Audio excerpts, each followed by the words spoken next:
scramble for Africa at the end of the 19th century. How else to root out the inhuman interior trade which had been oppressing men and women across the continent since before the first caravel rounded Cape Bojador in 1434? If every time you refer to a history, you're told that you or the history is racist, I mean, that's an incredibly monochromatic, sort of narrowing down way to look at things. And that's literally what's happening now, especially in America. So the history is being winnowed down to one lens. I'm not saying that slavery is a small thing or even that it shouldn't be a heuristic, but to have everything reduced to the question of racism or not racist, imposing contemporary morality on the past is such a shame of such a mockery really of what of the attitude we should have when we look with curiosity at the past. I think we have to challenge the arguments that are made increasingly, which attempt to portray the freest and most prosperous societies in the world as hellholes of oppression and poverty.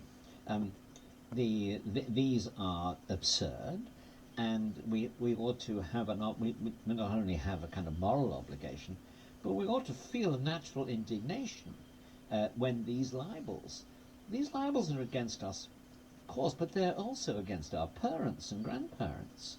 They're saying that the woke people are in a sense arguing that the people who lived in these islands for the last, particularly in the modern era, have been monsters who preyed on the world.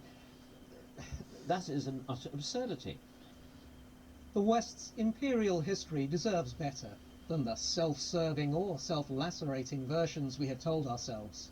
Both are too simple. But in recent years, one myth above all others has distorted the debate and obscured the West's greatest discovery of all. What is that myth? Well, it's the belief that its empires made the West rich. The claim is often made that the West is rich because of its exploitation of resources and people elsewhere in the world. Let's just stick to the case of slavery. That claim was made famously by the Trinidadian academic Eric Williams in 1940 in his book Capitalism and Slavery. The claim that Britain's industrial wealth was derived from the backs of African slaves in the West Indies.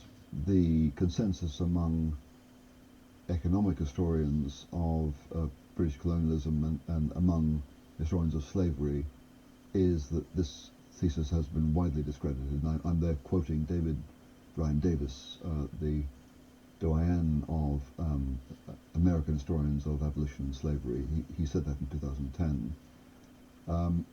Yes, it is true that slavery and the slave trade made a contribution to the British economy, but the contribution it made was never a driving force behind industrialization. There are a number of other important factors. So made a contribution, but to say that the wealth and prosperity of industrial and post-industrial Britain was built on slavery is false. Britain has lost its colonies. America hasn't got any colonies to speak of, and they both become richer and richer and richer.